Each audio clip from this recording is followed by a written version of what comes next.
देखिएगा, जो ये 30 क्वेश्चन आपको हम सॉल्व करा रहे हैं बहुत ही बेहतरीन क्वेश्चन है, इसको आप लोग बहुत ही ध्यान से अच्छे से सॉल्व करेंगे। सबसे पहला क्वेश्चन आज का है, इसको देखिए, इसमें क्या लिखा हुआ है। हमारे देश के लगभग सभी भागों में मिर्च का उपयोग भोजन पकाने में किया जाता है। हमारे देश में मिर्च लाने वाले व्यवसायी आए थे। बड़ा ही शानदार क्वेश्चन है। हमारे देश में मिर्च का प्रयोग हर भोजन में पकाने में डालते हैं कि नहीं डालते हैं? तो मिर्च कौन लेके आए थे? ऑस्ट्रेलिया के लोग लेके आए थे, या उज्बेकिस्तान, दक्षिण अमेरिका, या फिर अफगानिस्तान? मैं किसी भी स्टूडेंट का कमेंट्स नहीं पढ़ूंगा, बस पढ़ाने में ही बिजी रहूंगा, आप लोग कमेंट्स करते जाइए। तो दक्षिण अमेरिका से आई थी। दक्षिण अमेरिका को यहाँ पर दक्षिण अमेरिका को यहाँ पर आप लोग टिक करेंगे। दक्षिण अमेरिका से मिर्च आई हुई थी, ठीक है। चलिए,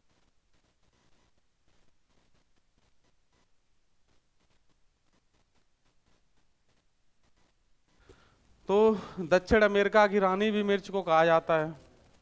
मिर्च को दक्षिण अमेरिका की रानी कहा जाता है। मिर्च को दक्षिण अमेरिका की रानी, मिर्च को दक्षिण अमेरिका की रानी के नाम से भी संबोधित किया जाता है। तो ये क्वेश्चन भी आप अपने दिमाग में सेट करके रखेंगे, ठीक है। चलो, अब देखिए अगला क्वेश्चन नंबर 2 आपसे क्या कह रहा है। निम्नलिखित में से कौन सा पक्षी कैक्टस पौधों के कांटों के बीच अपना घोंसला बनाता है? फाख्ता, शकरखोरा, बया, या फिर कलचड़ी? तो कौन सा पक्षी बनाता है, बताएंगे सभी स्टूडेंट्स। कह रहा है कैक्टस पौधों के कांटों के बीच अपना घोंसला बनाता है, तो ये कौन सा पक्षी है? तो ये पक्षी आपका ये फाख्ता हो जाएगा। कौन सा हो जाएगा? फाख्ता। करेक्ट एंड राइट ऑप्शन आपका ये वाला जवाब एकदम सटीक हो जाएगा, ठीक है। क्वेश्चन नंबर 3, इसको देखिएगा। यहाँ पर कह रहा है निम्नलिखित में से कौन सा कथन आकलन प्रक्रिया के बारे में सबसे कम उपयुक्त है? सबसे कम उपयुक्त है कौन सा? सबसे पहला ऑप्शन है बच्चे को निजी विवरण और व्यक्तिगत पृष्ठपोषण फीडबैक देना वांछनीय अभ्यास है। मतलब बच्चे को निजी विवरण और व्यक्तिगत पृष्ठपोषण देना की वांछनीय बताया गया है, तो ये गलत है, ठीक है। तो ये मतलब उपयुक्त है, लेकिन सबसे कम उपयुक्त पूछ रहा है, तो ये गलत है। बी वाला ऑप्शन सीखने के संकेतकों और उप संकेतकों की सूची बनाना, रिपोर्टिंग को अधिक विस्तृत बनाना, ये भी आपका पॉजिटिव है, तो हटा दीजिए। ठीक, अच्छा और बहुत अच्छा जैसी टिप्पणियां बच्चे के सीखने के बारे में समझ प्रदान करती हैं। समझ प्रदान नहीं करती, नेगेटिव करती हैं, तो ये नेगेटिव है। बच्चे को पोर्टफोलियो में केवल उनके सबसे बेहतर कार्य न होकर सभी कार्य होने चाहिए, सभी वैसे भी हैं, तो ये भी उपयुक्त है। तो राइट एंड करेक्ट ऑप्शन यहाँ पर देख लीजिए, सी वाला जवाब एकदम से सही बनेगा। सी वाला जवाब एकदम से यहाँ पर सही बनेगा, आप लोग देख लीजिएगा। चलिए अगले क्वेश्चन पर चलते हैं।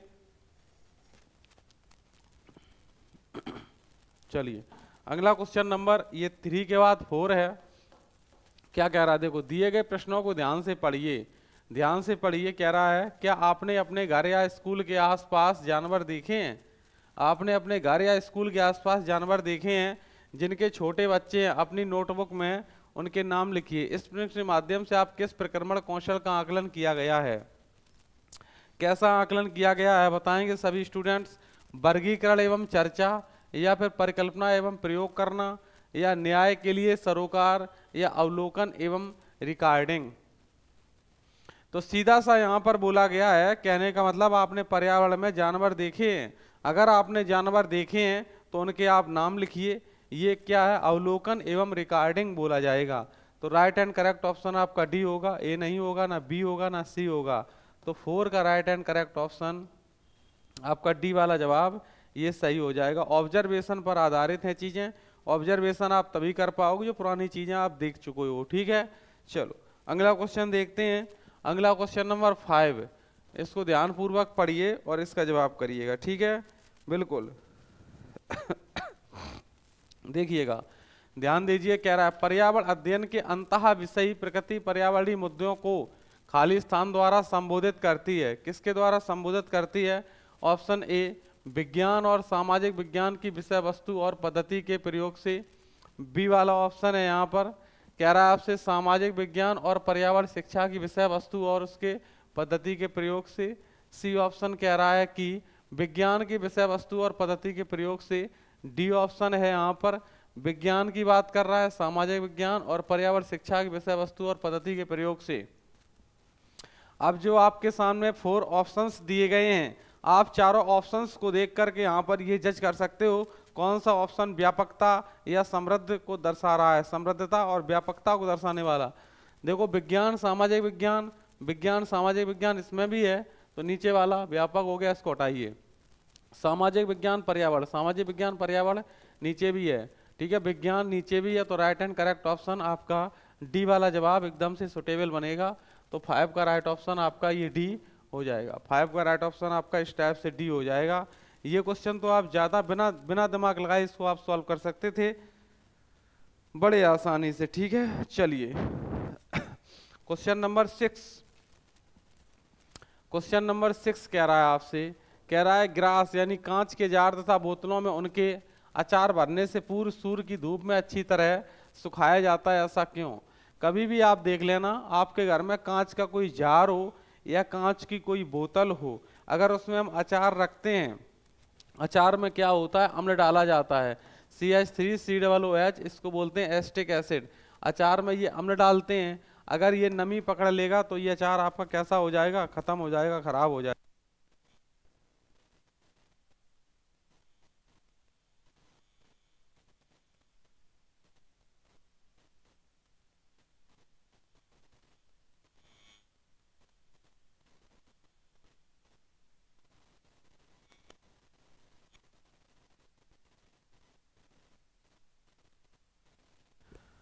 तो उनके तापमान में वृद्धि करने के लिए ऐसा तो नहीं होता है, उन्हें धूल हटाने के लिए भी गर्म नहीं करते, नमी को पूर्णतः हटाने के लिए। अगर उसमें नमी रहेगी तो आपका अचार कैसा हो जाएगा, खराब हो जाएगा। नमी को हटाने के लिए ए बी सी ऑप्शन यहाँ पर ये आपका सही हो गया, सी ऑप्शन। नमी को पूर्णतः हटाने के लिए ऐसा करते हैं, ठीक है, अन्यथा ऐसी स्थिति में ऐसा नहीं करते हैं, ठीक है। चलिए क्वेश्चन नंबर 7 देखो क्या कह रहा है, ध्यान दीजिएगा। रेणु की दादी उसे एक सूखा कुआं दिखाते हुए बताती हैं कि 15 से 20 वर्ष पहले कुएं में पानी था, लेकिन अब यह पूर्णतः सूख गया है। कुएं में पानी सूखने का क्या कारण हो सकता है? पेड़ों, कुएं तथा उनके आसपास के स्थान की मिट्टी को अब सीमेंट से ढक दिया गया है। आसपास के इलाके में बहुत सारे बोरिंग पंप लगे हैं, बोरिंग पंप लगे हैं। प्रत्येक व्यक्ति घर में अब नल होने के कारण कोई भी कुएं का प्रयोग नहीं करता है। तो बताइए यहाँ पर क्या स्टेटमेंट आपके सही हो सकते हैं? आपके सामने क्वेश्चन है। तो यहाँ पर देखिएगा, सबसे पहले ए स्टेटमेंट यहाँ से मैं दे रहा हूँ पेड़ों से। ए स्टेटमेंट पेड़ों तक हुआ, उनके आसपास के स्थान की मिट्टी को अब सीमेंट से ढक दिया गया है। अब बी वाला स्टेटमेंट यहाँ से है, आसपास के इलाके में बहुत सारे बोरिंग पंप लगे हैं। और सी वाला स्टेटमेंट यहाँ से एक ही मिक्स लिख गया है, प्रत्येक व्यक्ति के घर में अब नल होने के कारण कोई भी कुएं का प्रयोग नहीं करता है। पहला पेड़े से, दूसरा आसपास से, तीसरा प्रत्येक व्यक्ति से।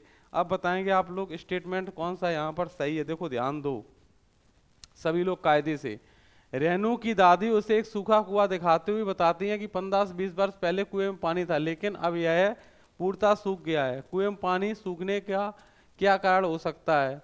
स्टेटमेंट ए है, पेड़ों, कुएं तथा उनके आसपास के स्थान की मिट्टी को अब सीमेंट से ढक दिया गया है। ए वाला पार्ट तो सही लग रहा है, ए वाला पॉइंट्स ये। बी, ए वाला सही है। बी कह रहा है आसपास के इलाके में बहुत सारे बोरिंग पंप लगे हैं, बी वाला भी सही है पॉइंट। प्रत्येक व्यक्ति घर में अब नल होने के कारण, ऐसा कुछ नहीं है नल होने के कारण कुएं पर क्या इफेक्ट पड़ेगा। तो राइट ऑप्शन यहाँ पर ए और बी स्टेटमेंट सही है। अच्छा क्वेश्चन था, क्वेश्चन ये सोच पर आधारित था। जल का अगर आपसे रासायनिक सूत्र पूछा जाए तो ये H2O होता है। जल का अणु भार कितना होता है, कमेंट सेक्शन में बताइएगा। जल का जो अणु भार होता है वो 18 होता है। कितना होता है भैया? 18 होता है। क्वेश्चन नंबर 8 कह रहा है बगुला भैंस पर बैठता है क्योंकि। आपने देखा होगा अक्सर पर जो बगला होता है वो भैंस की पेड़ पर बैठ जाता है। बगला किसकी पेड़ पर बैठ जाता है? भैंस की पेड़ पर बैठ जाता है। ऐसा क्यों होता है? कोई भी स्टूडेंट बताएगा ऐसा क्यों होता है, बगला भैंस की पेड़ पर क्यों बैठ जाता है? तो इसका मतलब क्या है, बगला भैंस बगुला तथा भैंस के सहजीवी संबंध हैं, या फिर बी ऑप्शन बगला मनोरंजन के लिए भैंस पर बैठता है, या सी ऑप्शन भैंस बगले को एक स्थान से दूसरे स्थान तक ले जाने में मदद करती है, या फिर डी ऑप्शन है बगुला भैंस को डराना चाहता है। क्या बनेगा सही? देखिएगा अक्सर आपने देखा होगा जो बगुला होता है भैंस के पीठ पर बैठ जाता है, तो इसका अर्थ है कि इसका ये कौन सा रिलेशनशिप है, यहाँ पर सिम्बायोटिक रिलेशनशिप, जिसको बोलते हैं सहजीवी संबंध। तो करेक्ट एंड राइट ऑप्शन यहाँ पर आपका 8 का सभी स्टूडेंट्स ए वाले सही हैं। जो भी स्टूडेंट ए जवाब दे रहे हैं उनका ये सही है। क्वेश्चन नंबर 9, निम्न रक्त सर्वात्रिक दाता है, सर्वात्रिक दाता यहाँ पे कौन सा है बताएंगे? देखिएगा बी ओ ए बी, तो ओ जो है वो सर्वदाता है। अगर आपसे पूछा जाए सर्वग्राही, सर्वग्राही रक्त समूह कौन सा है, सर्वग्राही रक्त समूह कौन सा है, तो इसका जवाब आप लोग क्या करेंगे? इसका जवाब करेंगे सभी स्टूडेंट्स। सर्वग्राही रक्त समूह यहाँ पर कौन सा आएगा बताइएगा?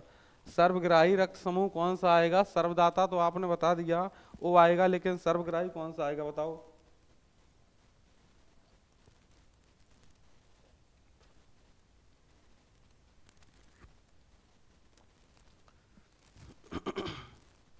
सर्वग्राही, सर्वग्राही अगर ब्लड ग्रुप पूछा जाए तो ए बी आएगा। ए बी क्या करता है? सभी से रक्त ले लेता है, और ओ क्या करता है? सभी को रक्त दे देता है, तो इसलिए सर्वदाता बोलते हैं और ए बी को सर्वग्राही बोला जाता है। अगला क्वेश्चन नंबर बेटा 10 क्या कह रहा है? ऑक्सीजन जो प्रकाश संश्लेषण से उत्पन्न होती है वो कहाँ से आती है? जल से, कार्बन डाइऑक्साइड से, क्लोरोफिल से, फास्फोग्लिसरेलिक एसिड से, उपर्युक्त में से कोई नहीं। बताएंगे कहाँ से आती है सभी स्टूडेंट्स?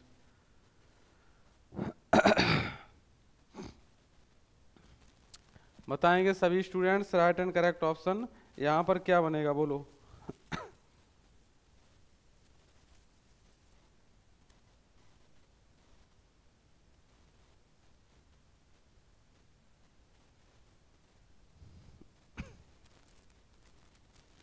क्वेश्चन नंबर 10 का राइट ऑप्शन यहाँ पर क्या बनेगा? ऑक्सीजन जो प्रकाश संश्लेषण से उत्पन्न होती है वो कहाँ से आती है?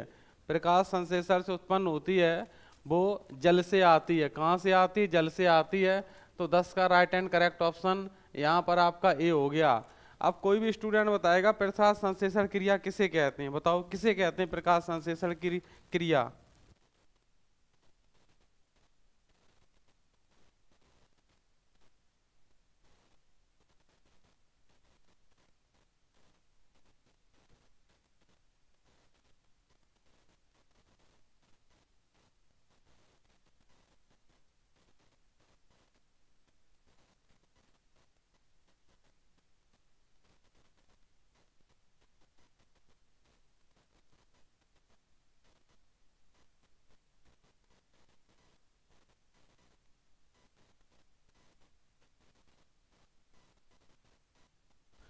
देखिएगा कुछ स्टूडेंटों ने बताने का प्रयास भी किया है प्रकाश संश्लेषण रिएक्शन किसे कहते हैं। देखिए प्रकाश संश्लेषण अपक्रिया में कच्चे पदार्थ के रूप में कार्बन डाइऑक्साइड और जल लिए जाते हैं तथा बाई प्रोडक्ट के रूप में ऑक्सीजन बनती है, ऑक्सीजन और कार्बोहाइड्रेट तथा ऊर्जा बनती है।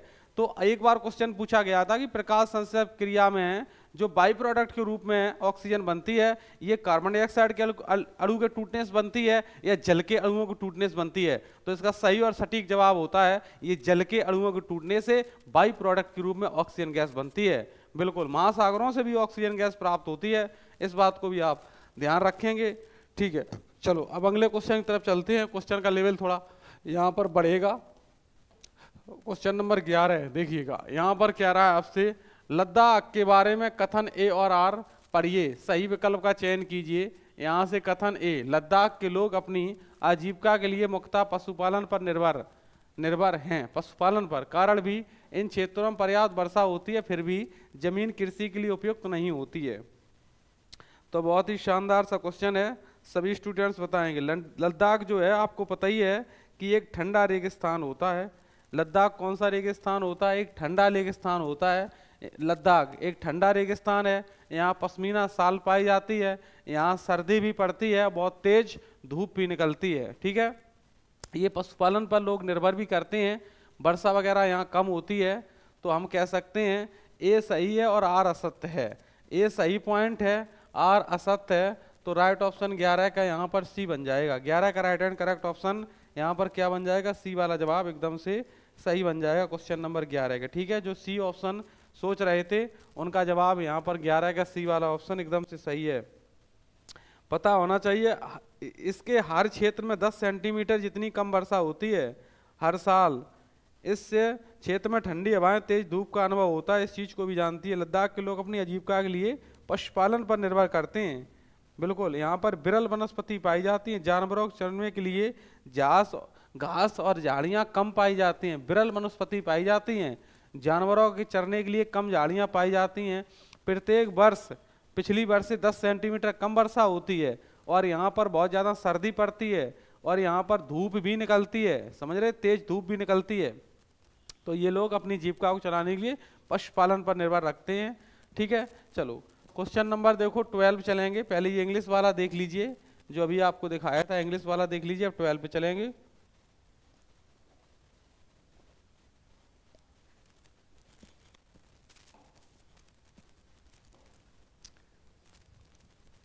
ये रहा देखो क्वेश्चन नंबर 12, इसको आप लोग करेंगे सॉल्व। निम्नलिखित कथन ए और बी को पढ़िए, किसी संसाधन को उल्लिखित किया गया है, इसकी पहचान कीजिए। ए और बी दोनों कथन को पढ़िए और इस चीज को आप लोग समझने का प्रयास करेंगे। ठीक है, अब देखो मैं समझाता हूं आपको इसमें डिटेल में।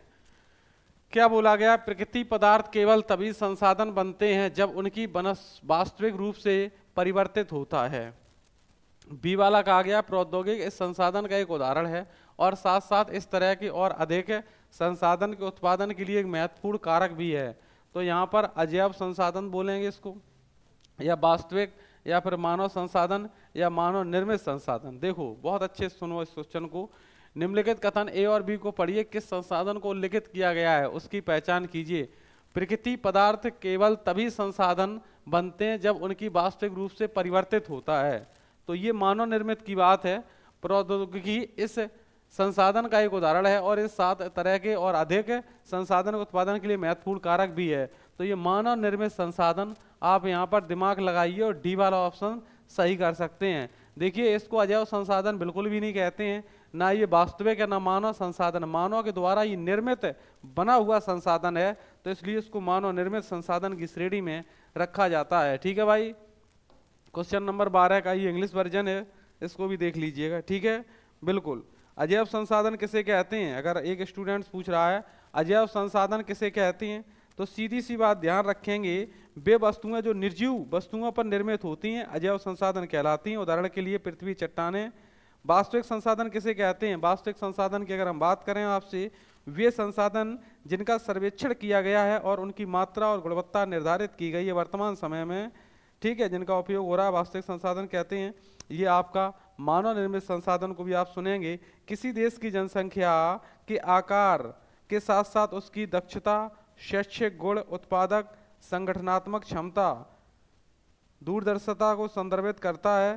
परम संसाधन है, लेकिन समान रूप से नहीं दुनिया में वितरित किया जाता है, वो मानव संसाधन बोला जाता है। चलो अगले क्वेश्चन की तरफ चलते हैं। क्वेश्चन नंबर आपके सामने बेटा 13 है। अब क्वेश्चन नंबर ये रहा आपके सामने 13, इसको आप लोग अच्छे से पढ़ेंगे और जवाब करेंगे। क्वेश्चन नंबर 13 देखिएगा, पढ़ो और जवाब करो। यहाँ पर क्या बनेगा, जैव विविधता के बारे में नीचे दिए कथनों पर विचार कीजिए। जैव विविधता के बारे में ये कुछ कथन दिए गए हैं, इन पर आप लोग विचार करेंगे, इसको अच्छे से पढ़ेंगे। जैव विविधता के बारे में बताइएगा।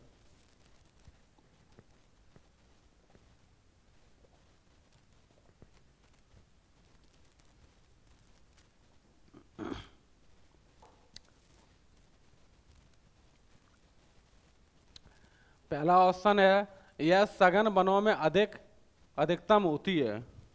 अच्छा, दूसरा ऑप्शन है यह किसी दिए गए क्षेत्र में पाए जाने वाले केवल प्राणी जातों की विभिन्न प्रजातियों का उल्लेख करती है। अच्छा, सी है यहाँ पर कूट से जवाब देने बाद में, यह किसी दिए गए क्षेत्र में उपस्थित किसी एक विशेष प्रजाति की बेष्टियों की कुल संख्या को उल्लेख करती है। डी है, यह किसी दिए गए क्षेत्र में उपस्थित विभिन्न जीवों, पादप जात और प्राणी जात का विभिन्न प्रजातियों का उल्लेख करती है। इसमें सही कथन आपका कौन सा बनेगा? बिल्कुल सही बात है, इसमें 2 पॉइंट सही है। कौन कौन से? देखो, यह सघन वनों में अधिकतम होती है, बिल्कुल सही है। यह किसी दिए गए क्षेत्र में पाए जाने वाले केवल लग गया, तो ये गलत हो गया। यह किसी दिए गए क्षेत्र में उपस्थित किसी एक विशेष प्रजाति, गलत हो गया। यह किसी क्षेत्र में उपस्थित विभिन्न जीवों, पादप जब प्राणी जब तो विभिन्न पादप प्राणी दोनों में। ए और डी वाला सही है। कहाँ है राइट ऑप्शन? यहाँ पर आपका डी वाला जवाब एकदम सही बनेगा। जैव विविधता किसे कहते हैं? जहाँ पर जीवों को सबसे ज्यादा मतलब तरह तरह से देखा जा सकता है, वही जैव विविधता है। जैसे हम बात करें मेरे स्टूडियो में, यहाँ पर जैव विविधता बहुत कम है। मतलब यहाँ पर मच्छर मिलेगा, मक्खी अभी दिखाई नहीं दे रही है, चींटी भी दिखाई नहीं दे रही है। आप जंगल में जाएंगे, जंगल में बहुत सारे जीव जंतु होते हैं, तो वहाँ पर जैव विविधता ज़्यादा पाई जाती है। तो ये इसका सबसे बड़ा रीजन है, और इसका कोई भी विशेष रीजन नहीं है जैव विविधता का। ठीक है, आइए, ये 13 नंबर इंग्लिश हो गया। अगला क्वेश्चन आपके सामने है। सौर परिवार के 8 ग्रहों में से 6 ग्रह अपने अक्षों पर पश्चिम से पूर्व की ओर घूर्णन करते हैं। मतलब 6 कैसे घूर्णन करते हैं? पश्चिम से पूर्व की ओर। अन्य 2 ग्रह जो अपने घूर्णन अक्षों पर पूर्व से पश्चिम की ओर घूर्णन करते हैं, वो कौन से हैं? पूर्व से पश्चिम की ओर घूर्णन करने वाले कौन से माने जाते हैं? बुध तथा यूरेनस, तथा बुध नेपच्यून, या फिर शुक्र नेपच्यून, या फिर शुक्र यूरेनस। उल्टे 2 कौन से हैं? ठीक है, देखिए, जो पूर्व से पश्चिम की ओर घूर्णन करते हैं, ये कौन से हैं? पूर्व से पश्चिम की ओर घूर्णन करने वाले शुक्र और यूरेनस हैं। शुक्र और यूरेनस, शुक्र और यूरेनस हैं। तो ऐसी स्थिति में राइट एंड करेक्ट ऑप्शन बालक है, यहाँ पर क्या बन जाएगा? डी बन जाएगा। सबसे अगर आपसे वजनीला ग्रह पूछें, सबसे वजन वाला ग्रह है, तो आपका बृहस्पति हो जाएगा। अगर चमकीला ग्रह पूछें तो आपका शूर हो जाएगा। क्या हो जाएगा? शुक्र हो जाएगा। चमकीला ग्रह शुक्र हो जाएगा। ठीक है, अगर सबसे वजनदार ग्रह पूछें तो आपका कौन सा हो जाएगा? बृहस्पति हो जाएगा। इस बात को ध्यान रखना है अच्छे तरीके से। इतनी बात क्लियर है सभी बच्चों को? चलो आगे की ओर चलते हैं। अगर हम आपसे कहें कि सौर ग्रह में सबसे निकट सूर्य के कौन सा होता है? बुध होता है, फिर शुक्र होता है, पृथ्वी, मंगल, बृहस्पति, शनि, यूरेनस, नेपच्यून सबसे दूर होता है। ठीक है, चलो भैया अगले क्वेश्चन की ओर चलते हैं। ये इसका इंग्लिश वर्जन हो गया। अगला क्वेश्चन में कथन दिए गए हैं, इसको बहुत ही शालीनता से और अच्छे से पढ़ना है। ठीक है, पढ़िएगा कथन को और इसका जवाब करने का प्रयास करेंगे सभी स्टूडेंट्स। देखो, कह रहा है आपसे कथन ABC दी गई विशेषताएं किससे संबंधित हैं? पहला पॉइंट यहाँ पर दिया गया है, इसका ऊपरी भाग मेज के समान सपाट होता है। और बी वाला ऑप्शन दिया गया है, इसके एक या एक से अधिक किनारे होते हैं जिनके जिनके जिनके ढाल खड़े होते हैं। सी वाला है, खनिजों की प्रचुरता अधिक होती है। तो मतलब ये किसकी डेफिनेशन यहाँ पर लिखी है? पर्वत के बारे में, पठार के बारे में, घाटी के बारे में, या चोटी के बारे में? तो ये किसके बारे में पॉइंट्स हो जाएगा? इस चीज को आप लोग ध्यान रखेंगे बिल्कुल। तो ये पठार के बारे में हो जाएगा। राइट एंड करेक्ट ऑप्शन यहाँ पर बी हो जाएगा।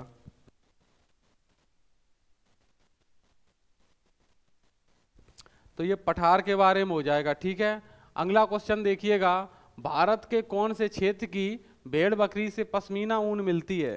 कहाँ से पश्मीना ऊन मिलती है? सभी स्टूडेंट्स बताएंगे। भारत के कौन से क्षेत्र भेड़ बकरी से पश्मीना ऊन मिलती है? तो पश्मीना ऊन कहाँ से मिलती है? लद्दाख से, पुलवामा से, या पूंछ से, या अनंतनाग से? पश्मीना मैंने बताया था लद्दाख के बारे में स्टार्टिंग में, भी एक बीच में क्वेश्चन आया था।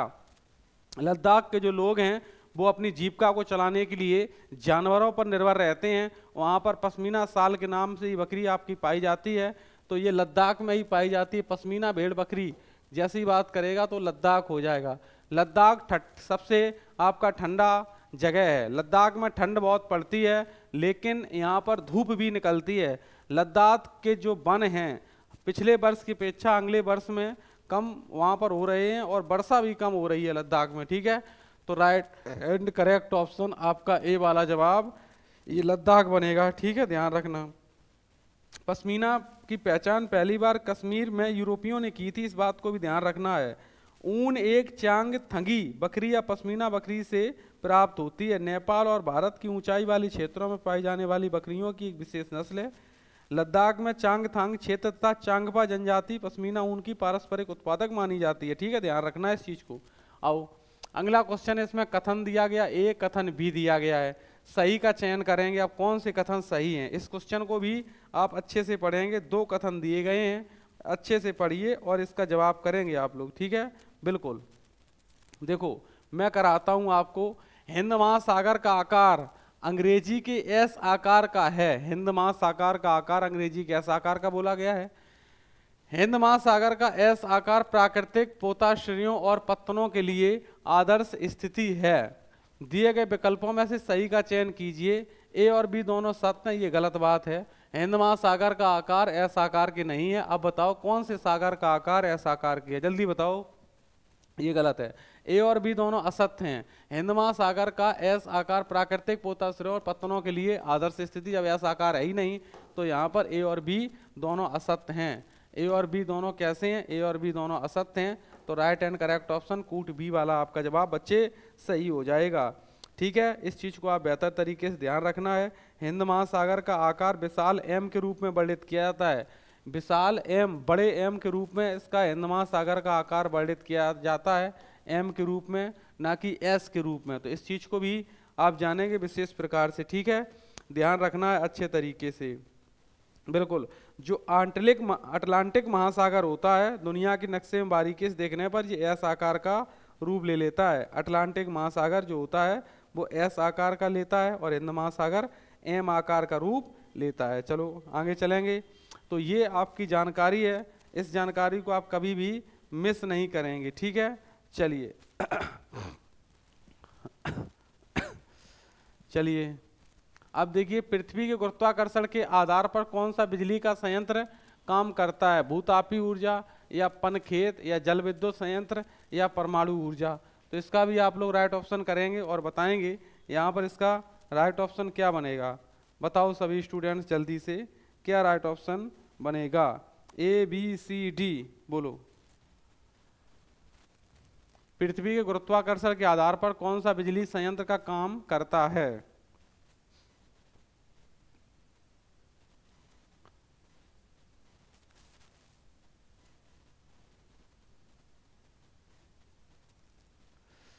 तो देखिएगा यहाँ पर आपका भूतापी ऊर्जा संयंत्र नहीं होगा, पनखेत नहीं होगा, यहाँ पर आपका होगा जल विद्युत संयंत्र।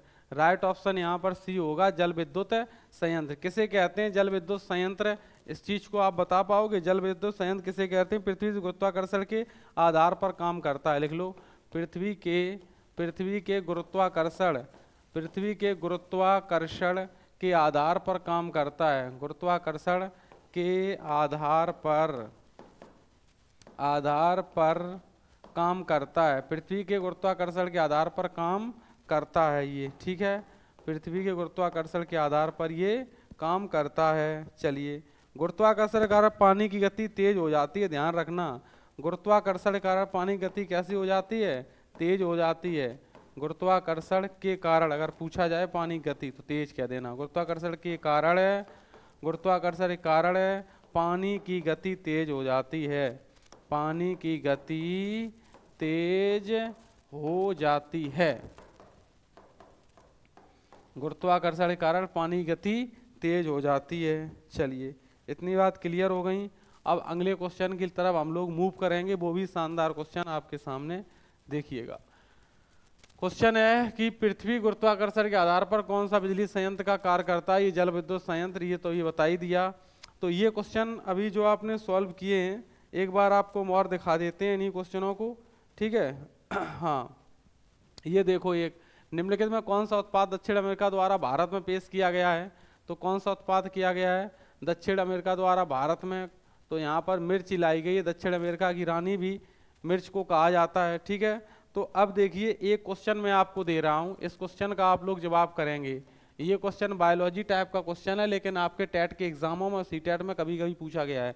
जैसे पिता हैं, पिता का ब्लड ग्रुप आपका ए है और माता का ब्लड ग्रुप कैसा है, माता का ब्लड ग्रुप AB है, तो पूछेगा आपसे, माता का ब्लड ग्रुप आपसे AB दे दिया, पूछेगा कि संतानों में कौन से ब्लड ग्रुप संभव हैं, संतानों में कौन से ब्लड ग्रुप मिलेंगे, कौन सा कितना % मिलेगा ब्लड ग्रुप। ठीक है, तो क्वेश्चन आपने समझ लिया, फिर से समझें। पिता का ब्लड ग्रुप A है, माता का ब्लड ग्रुप B है, तो माता पिता से मिलके जो संतान बनी है, तो संतानों के ब्लड ग्रुप क्या क्या संभव है, कौन सा ब्लड ग्रुप कितने % होगा, ये पूछा गया है सवाल। अब देखो सुनो कैसे करेंगे। इसमें O को अपने तरफ से जोड़ लीजिए, इसका मल्टीप्लाई कराइए, ये AA बन गया, और इसका B में कराएंगे तो ये AB बन जाएगा, फिर O का A में कराएंगे तो क्या बनेगा OA, फिर O का B में कराएंगे तो क्या बनेगा OB बनेगा। अब देखिएगा यहाँ पर इसको चेकआउट करिएगा, ये AA है तो इसको आप A लिखना, AA ब्लड ग्रुप होता ही नहीं है ना, AB तो देखो होता है ब्लड ग्रुप। अब O एक्स्ट्रा लगाया था तो O हटा दीजिए, इसको A लिखिए, O एक्स्ट्रा लगाया था O हटा दीजिए, इसको B लिखना है। एक्स्ट्रा वाला O हमेशा हटाया जाएगा, O एक्स्ट्रा लगाया जाएगा, ऐसे सॉल्व करेंगे। अब ये 4 खंड हैं, दुनिया में हर चीज़ 100% होती है, तो आप 25% आप इस चीज़ को आप लिख देंगे, 25%। तो संतानों के अगर ब्लड ग्रुप हम देखें तो A कितना %, 50% पाए जाने की संभावना है, और आपका B ब्लड ग्रुप कितने % पाए जाने की संभावना है, B भी 25% है, और AB कितने % पाए जाने की संभावना है, AB 25% है। तो देखो ये इस प्रकार के ब्लड ग्रुप पाए जाने की संभावना है। अगर कहीं किसी प्रकार से यहाँ पर ब्लड ग्रुप O मिल गया संतान में, तो आप समझ लीजिए कि माता और पिता में से उसका कोई वहाँ पर एक नहीं है ऐसे ब्लड ग्रुप वाला। ठीक है, तो ये क्वेश्चन भी आपने पूछा जाता है पेपर में।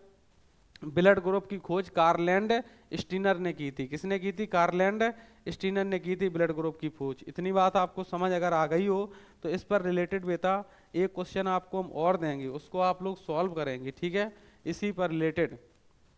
चलो देखो क्वेश्चन नंबर 2 क्या है, जैसे पिता का ब्लड ग्रुप इस बार मैंने आपको दे दिया यहाँ पर AB, पिता का ब्लड ग्रुप कौन सा दे दिया, AB दे दिया, और माता का ब्लड ग्रुप भी मैंने दे दिया आपका O।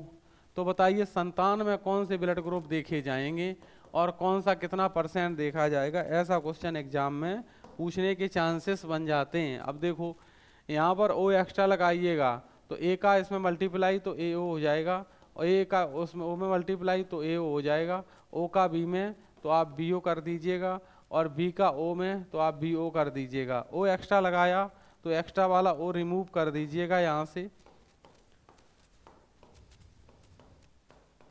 O एक्स्ट्रा लगाया तो एक्स्ट्रा वाला O रिमूव कर दो। अब संतान में देखो 2 बार A आया, 2 बार B आया, तो 25% के हिसाब से A कितना बन गया दोनों बार में 50, B भी कितना बन गया 25 के हिसाब से 50%। कहने का मतलब ये है कि जो संतान है उनकी, ठीक है, तो उसमें ब्लड ग्रुप के रूप में A और B ब्लड ग्रुप पाए जाएंगे, वो भी 50-50%।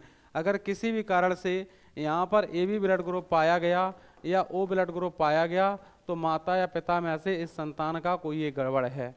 तो बताओ ये आपको तरीका सबसे बेस्ट लगा होगा सीखने के लिए, तरीका सबसे ये आपको बेहतरीन और बेस्ट लगा होगा। तो इन चीज़ों को आप लोग जानेंगे और समझेंगे एक एक पॉइंट्स को अच्छे तरीके से, बेहतर तरीके से। ठीक है, तो आपके एग्ज़ाम में ये बहुत ही इम्पोर्टेंट साबित होते हैं। एक बार सभी स्टूडेंट्स देखिए, यहाँ पर ध्यान दीजिए, ये आपके क्वेश्चन थे। इतने क्वेश्चन अगर आप डेली सीख रहे हो तो ऐसे मान लीजिए कि आप धीरे धीरे ऊंचाइयों की तरफ जा रहे हो। ठीक है, डेली इतने क्वेश्चन सीखिए, फिर टीचिंग का कोई भी एग्ज़ाम आए जिसमें आपका पूछा जाए मान लो EVS, फिर तो आपको कोई दिक्कत ही नहीं है। ठीक है, बिल्कुल, फिर तो आपको कोई दिक्कत ही नहीं है। अच्छा, वायुमंडल में कौन सी गैस सबसे ज़्यादा पाई जाती है, वायुमंडल में कौन सी गैस सबसे ज़्यादा पाई जाती है, अगर आपसे पूछ लिया जाए तो बता पाओगे क्या आप, वायुमंडल में सबसे ज़्यादा कौन सी गैस पाई जाती है। देखो यही अक्सर अगर पूछता है कि वायुमंडल में सबसे ज़्यादा कौन सी गैस पाई जाती है, सबसे ज़्यादा कौन सी गैस पाई जाती है, कौन सी गैस वायुमंडल में सबसे ज़्यादा कौन सी गैस पाई जाती है, वायुमंडल से ज़्यादा कौन सी गैस पाई जाती है। तो इसका जो सही आंसर बनता है वो आपको पता ही है, कौन सी गैस पाई जाती है, वायुमंडल में सबसे ज़्यादा आपकी N2 यानी कि नाइट्रोजन, वो भी कितने परसेंट, 78%, और ऑक्सीजन कितने परसेंट, 20.9, राउंड फिगर में 21% लिखते हैं। तो ये दो बहुत ज़्यादा पूछे जाते हैं क्वेश्चन। वायुमंडल में सबसे ज़्यादा ऑक्सीजन नहीं, सबसे ज़्यादा नाइट्रोजन। और एक नाइट्रोजन से रिलेटेड और क्वेश्चन एक बनता है कि यूरिया में नाइट्रोजन कितने परसेंट पाई जाती है। यूरिया में N2 का परसेंटेज, N2 का प्रतिशत कितना होता है। तो ये भी प्रश्न आपका पूछा जाता है। यूरिया में N2 का परसेंटेज जो है वो 46 होता है, इसीलिए स्टूडेंट इन दोनों को भूल जाता है। वायुमंडल में कहा 46 कर दे, यूरिया में कहा 78 कर दे, दोनों आप ध्यान रखेंगे।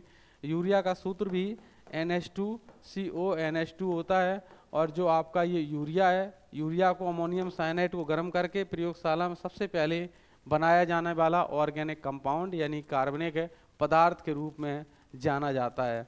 और देखिए, अगर आप महारत हासिल करना चाहते हो टीचिंग के एग्जाम को लेकर में, जिसमें EVS आपकी पूछी जाती है, तो जो क्वेश्चन मैं डेली आपको कराया हूँ एप्लीकेशन पर हो चाहे आपके यूट्यूब पर फ्री क्लासेस में हो, दोनों क्लासेस के क्वेश्चन ऐसे मान लीजिए जो आपको PDF मिली उसको 3-3, 4-4 बार पढ़िए, अच्छे से समझिए हर एक चीज़ को।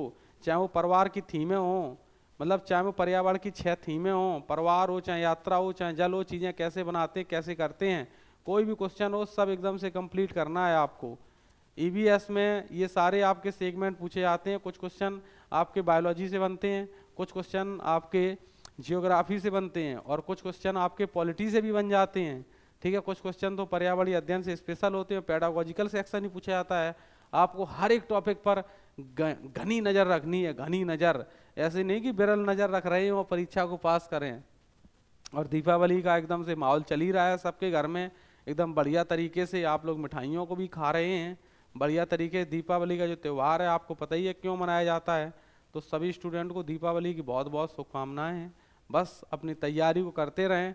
इस बार सिलेक्शन वाली दीपावली कैसे होगी, हमारे रिजल्ट गुरु एप्लीकेशन पर बहुत सारे मॉक टेस्ट चल रहे हैं, उन टेस्टों को भी आप दिया करें। फिर उसके बाद उनका जो फाइनल रिजल्ट हम देते हैं उस रिजल्ट को भी आप देखा करें। तो इतने ही आप काम करते रहिए, मॉक टेस्ट देते रहिए और फाइनल रिजल्ट को देते रहिए। किसी ना किसी दिन आपका भी सिलेक्शन हो जाएगा, आपकी भी किस्मत है यहाँ पर चमक जाएगी। और सबसे बड़ी बात क्या है, मेरे एप्लीकेशन में जितने भी इस टाइम कोर्सेज चल रहे हैं सभी पर डिस्काउंट चल रहा है। डिस्काउंट चल रहा है, 70% का डिस्काउंट चल रहा है प्रत्येक कोर्स में। अगर आप कोई भी कोर्स परचेज करते हो और मेरा नाम ले देते हो कि विकास सर ने मुझे भेजा है, तो 10% में एक्स्ट्रा डिस्काउंट अपने नाम से आपको दिला दूंगा। वो 10% रुपये चाहे हमसे ही क्यों ना लग जाए।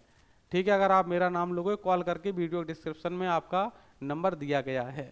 बस आप सिर्फ मेहनत करें, और मेहनत करने का फल आपको पता ही है क्या होता है। आपके घर परिवार रिश्तेदारी में लोग परीक्षा पास करके आज गवर्नमेंट जॉब कर रहे हैं, तो आप क्यों नहीं कर सकते हैं? आप क्या उनसे बेहतर नहीं हैं? बिल्कुल आप उनसे बेहतर हैं और आप उनसे अच्छे भी हैं। तो आज के लिए इतना ही काफ़ी है। मस्त रहिए, दीपावली त्यौहार एंजॉय कीजिए। नमस्कार, जय हिंद, मैं विकास।